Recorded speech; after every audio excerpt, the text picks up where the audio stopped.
Behind me is the cemetery of Lemieux. It's the last physical artifact that shows that the village was found right here. But a community even as small as Lemieux doesn't just disappear out of nowhere. So the question is, what exactly happened?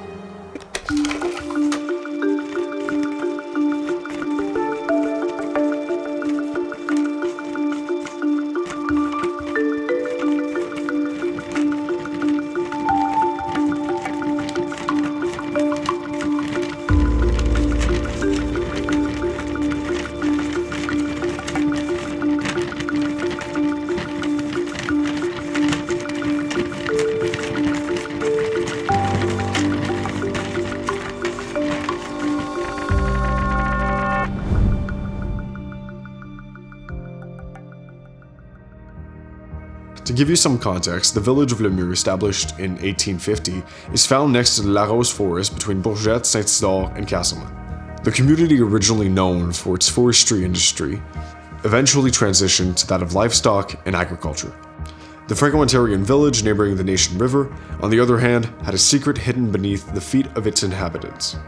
Yeah, that's great. I'm managing director at South Nation Conservation, which is a conservation authority in Eastern Ontario. So we work on behalf of 16 local member municipalities to manage, conserve, and restore natural resources. Well, I mean, there's pretty interesting features there, just given that most of the land was deposited, or the soil rather, was deposited at the retreat of the last glacial period over 10,000 years ago. And so there's a pretty interesting soil there called Leda clay, which is a sensitive marine clay that's over 10,000 years old. And it's a type of clay that contains really fine particles of clay, silt, and salt that were initially bound by the seawater that held it together initially. But over time, groundwater and rain have washed away much of the salt that used to leave those particles together, which actually leaves a very fragile form of Leda clay behind, which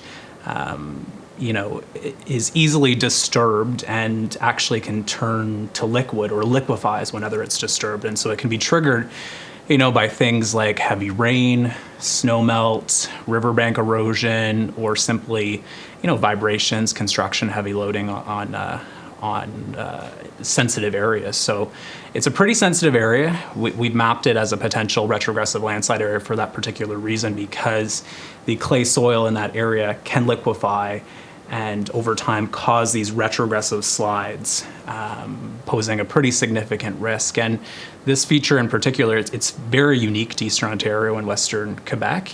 And it's actually one of the few documented areas in Canada where landslides are triggered without earthquakes. And so in this area, and part of the reason why it's extensively studied and well known, is that in 1971, a landslide took place just 4.5 kilometers upstream of the village of Lemieux, and today is still the largest recorded landslide in Ontario's history.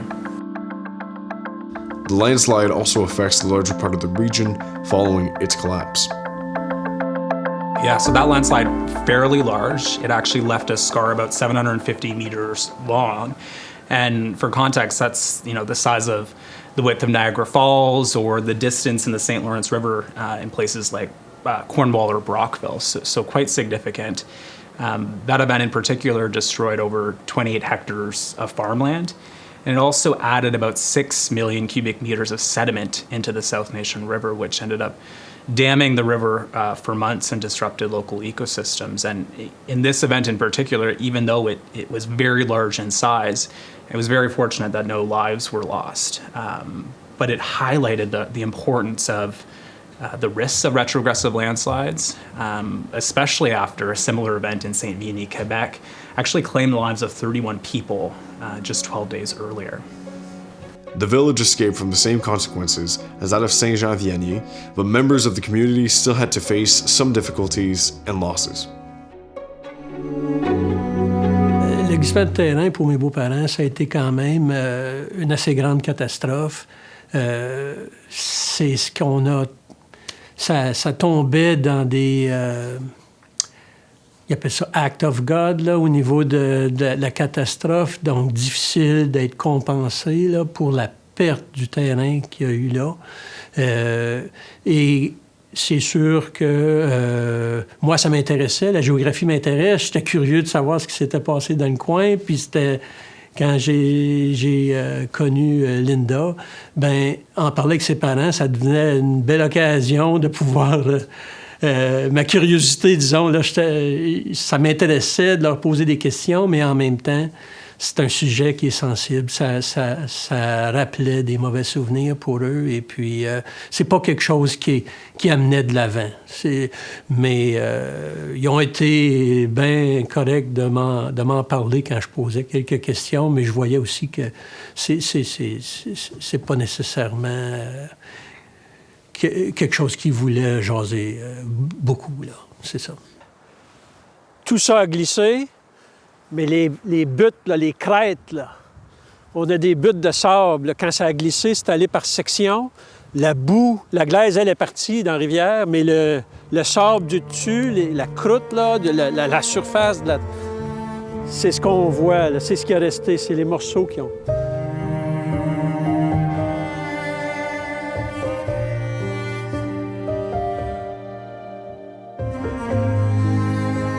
De ce qu'on m'a raconté, parce qu'en 1971, moi, j'étais très, très jeune, mais ce que mes beaux-parents me disaient, c'est qu'ils ont pratiquement, en tout cas, une grande partie du terrain là, de la ferme a glissé dans la rivière. Ça l'a attiré beaucoup de gens, de médias, mais des curieux. Il y avait beaucoup de gens qui sont allés. Puis, ma belle-mère me disait, je pense qu'ils ont même fait des hot dogs pour les visiteurs. Puis en tout cas, ils ont essayé d'accueillir les gens du mieux qu'ils pouvaient. Mais beaucoup de gens sont allés voir le grand trou qui a été formé par le glissement. Donc, je m'appelle Stéphane Drouin. Je suis enseignant à la retraite et puis j'ai enseigné longtemps, surtout 8e année, en géographie, mathématiques surtout. Puis j'ai des bons souvenirs de ça. Je me suis toujours intéressé à la géographie, justement. Puis ça donne que dans mon petit coin de pays, à Lemieux, on a des glissements de terrain. Donc, c'est des petites choses qui m'intéressent. On se souvient, une anecdote qu'on m'a racontée, c'est qu'on sait à quelle heure que le glissement s'est produit, parce que quand cette glaise-là devient une boue liquide, là, ça s'écoule, ça, dans la rivière, mais la surface du sol, elle peut rester encore, le terrain est encore, tombe en partie, en sections. Et il y a des arbres sur certaines sections du sol qui vont continuer à tomber dans la rivière, mais l'arbre peut rester debout. Il flotte sur la boue. Donc, ces arbres-là, il y en a qui ont flotté sur la boue en suivant le cours de la rivière. Et puis, derrière chez moi, parce qu'on a acheté un terrain près de là, il y a un fil électrique, une ligne électrique qui traverse la rivière pour les voisins de l'autre côté. Et puis, les arbres ont accroché les fils. Il y a eu une panne d'électricité et on sait à quelle heure que le glissement de terrain s'est produit. Donc, c'est les petites anecdotes de ce moment-là. On dit quand même que ce glissement-là est à peu près 2 fois la grandeur de celui qui s'est produit en 1993. Donc, mais aujourd'hui, ça s'est tout reboisé, là. C'est difficile de voir les traces de ça aujourd'hui. Ça prend... Il faut voir peut-être le niveau du sol, là, les courbes de niveau sur des cartes pour voir les traces qui restent, parce que la végétation camoufle pas mal la cicatrice du glissement de terrain. So, what were the next steps? Well, SNC acted proactively in this scenario. We completed several geotechnical studies. We also mapped potential areas of risk and natural hazards in this area in an effort to establish some development setbacks to limit construction in some of these at-risk areas. We also, after this event, eventually relocated the entire town of Lemieux. We also built a 2-kilometer-long dike called the St-Isidor berm to protect the town of Casselman. And obviously, through this process, we also collaborated with local governments to increase public awareness, but also to make sure that the area was being monitored effectively. Well, studies confirm that Lemieux was, faced an extreme risk of a catastrophic landslide. It wasn't a matter of if, but when. And so SNC explored several mitigation options, including constructing private berms, which didn't pose a definitive protection against landslides. But we also investigated different options to relocate the town. And so ultimately, through a public process, residents decided through a willing seller program to relocate to avoid the type of devastation that was seen in Quebec.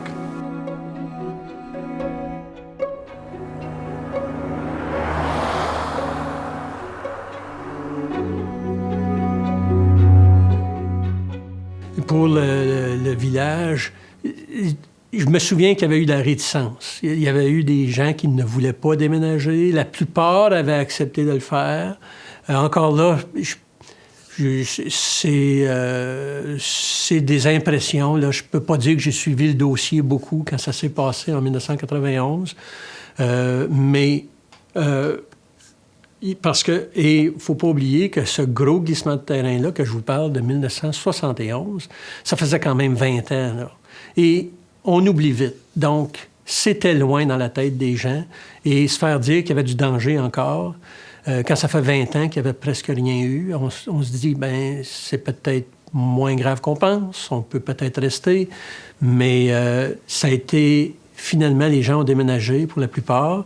Et c'est ça, 2 ans après, en 93, quand le glissement est arrivé, ce deuxième glissement-là, récent, là, ça a convaincu les dernières personnes de déménager. Il y a eu l'église qui est restée là le plus longtemps. On ne l'a pas démolie tout de suite. Et puis, ça a été... je crois que ça a été démoli. Elle n'a pas été déménagée. Donc, on a démoli l'église plusieurs années après. Mais le cimetière est encore là. Well, I mean, the relocation was completed very carefully and with support of different levels of government. Residents were basically offered 95% of the appraised value of their home. SNC also covered the legal and appraisal costs to support these decisions. And ultimately, in the end, we were able to purchase 28 homes at an approximate cost of about $2.2 million at the time. And then we deconstructed all of the houses, all of the infrastructure, and then returned the land to a natural state to try and prevent this type of erosion and landslide potential. Another landslide hit the region of Lemieux 2 years later in 1993. Yeah, well, I mean, it could have been a disaster, obviously. Shortly after the relocation of Lemieux, another landslide happened in 1993, and it took place just 500 meters from the former village main street. So lives and infrastructure obviously could have been lost, but the relocation helped avert tragedy in this scenario. Yeah, so while it wasn't as large as the 71, it was still historically quite large. So, whereas the 1971 landslide was about 750 meters long, the 93 landslide was about 680 meters long. But what's interesting to note, where I mentioned earlier that, these types of landslides dam the river for months, when an event like this happens, and in 1993 in particular, water levels actually rose 10 meters, which is insane to think about. And so obviously, while the landslide is very concerning in this particular region, the flooding and property damage that it created throughout the valley was quite extensive and something that took a very long time to clean up and restore. So in 1993, my parents were actually driving on the bridge as the landslide was actually happening. I remember they told me that they were a bit confused as to why not only was the river going the opposite way, but also the trees were actually in the river. And then they realized, oh wait, a landslide occurred. And then afterwards, later on, people started realizing what happened, and then people were lying on the bridge. And it was probably one of the biggest events in the region for the past decade.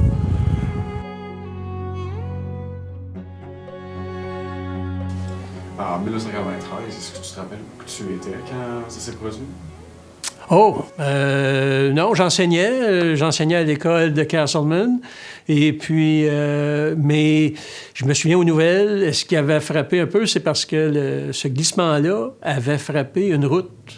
Et il y a quelqu'un qui passait à ce moment-là en camion, puis il s'est retrouvé dans le fond du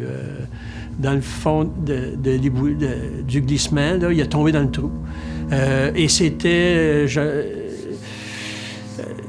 c'était quand même à la limite pas mal de où le glissement s'était rendu. Donc, il a été chanceux. Il n'y a pas eu d'autres bouts ou de terre qui est tombé sur le véhicule. Et il s'en était sorti, mais il y avait eu toute une frousse. Yeah, well, I mean, it's always heartbreaking to see that level of natural disaster occur outside of your control. It's devastating. But certainly, I mean, it does validate the proactive approaches that governments can take. And in this specific scenario, I mean, it was very welcome that the Conservation Authority worked with our local municipality to help relocate that town. It was very validating. At the same time, it was also a great test for our emergency management plan for landslide potential. And so we were obviously, we're grateful at the time that we were able to help our municipalities and first responders, and ultimately also secure the type of financial investment that it takes to clean up a natural disaster of that size. It's quite a significant undertaking. Well, just given that this type of landslide, it dams the river for months, and so it's a very lengthy and expensive undertaking to restore a habitat that large. And so our teams work to kind of remove the debris over time to alleviate and restore water level flows, to alleviate flooding. We also needed to safely stabilize the landslide scar to prevent future erosion. And so a variety of techniques were used, but most interesting, I think, in this case is some aerial reseeding. And so we use planes and other methods to reseed the area and return it to a natural state once we'd removed all the debris from the river. It's now been over 30 years since a landslide similar to that of 1971 and 1993 took place, so we are well and truly due for another one. But what are the chances now that the village has been retaken by the forest? I mean, it's certainly something we're very mindful of. We have a water safety statement out right now. Anytime water levels or precipitation could cause, changes in water level elevations or a risk to people, we're actively monitoring those scenarios. I wouldn't say we experience any more landslides than normal last year. But like I said, it's often a combination of factors. It's not generally just the rain, but it could be the rain. Heavy snowmelt as well adds a lot of rain that's permeating through the ground into groundwater sources. And so I'm mostly concerned about the combination of snowmelt and rainfall at the same time, because that's a lot of water and something we're very mindful of. Well, what we know is that rain increases the risk of landslides by saturating later clay. And we know that heavy rain also destabilizes slopes in our region. Most importantly, though, I mean, we do experience very small-scale landslides in this particular stretch of the river every year. And so it's something we're very mindful of that happens anytime we have a significant rainfall. But our approach and our efforts are to make sure that we're consistently working with our municipal partners to restrict the types of development in these at-risk areas that would put people at risk in the first place. And so through our continuous monitoring and guiding sustainable development activities and our early warning systems, we do our best to help minimize the potential risk to people. I mean, we manage several different water and erosion control structures to, protect, certain communities from these types of risks. We also monitor watershed conditions and update natural hazard maps every year, in particular in areas that are facing increased development pressures.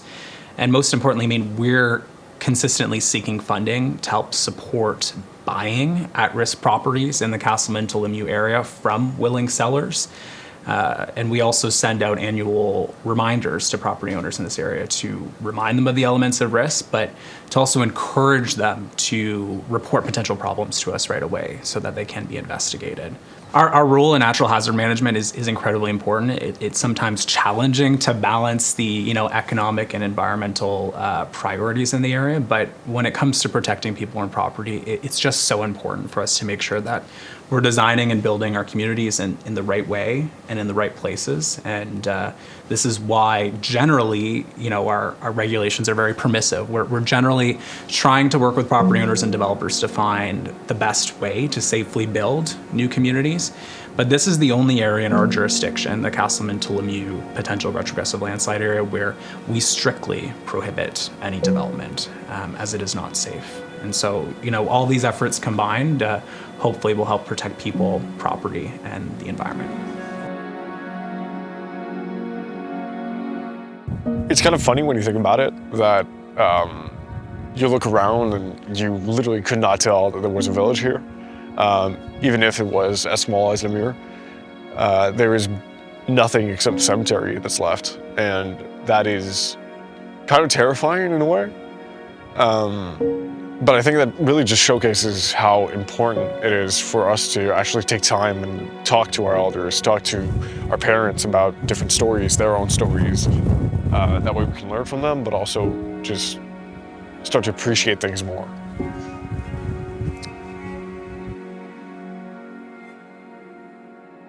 Nos jeunes, pour s'informer ou pour être curieux au niveau d'anecdotes chez nos aînés, pas certain que... Je pense que l'intérêt est là parce que quand ils prennent le temps de jaser avec leurs grands-parents ou tout ça, il y a une discussion qui se passe, puis même, je dirais, en parlant avec leurs grands-parents, ils vont peut-être être plus portés à s'ouvrir puis à raconter leur expérience. Avec les petits-enfants, des fois, c'est plus facile. Mais chez nos enfants, j'ai l'impression que dans notre ère moderne, avec nos tablettes, puis tous nos réseaux sociaux, puis il y a tellement de façons de passer notre temps. Là, j'ai l'impression qu'on ne prend pas le temps de questionner nos aînés ou nos grands-parents. Et c'est quand même dommage parce que ces expériences-là sont précieuses, puis il peut y avoir des conseils importants aussi, de continuer à se rappeler, disons, en parlant de glissement de terrain, qu'il y en a déjà eu, plus qu'un, et puis que ça va se reproduire encore. Donc, il faut quand même être conscient de ça, puis d'en parler. The ghost town of Lemieux is now one of the hidden stories found in the region thanks to the fauna masking its existence. And so that's why I want to talk about these stories. This village is a strong reminder that nothing will last forever. That said, this doesn't mean that we should forget it.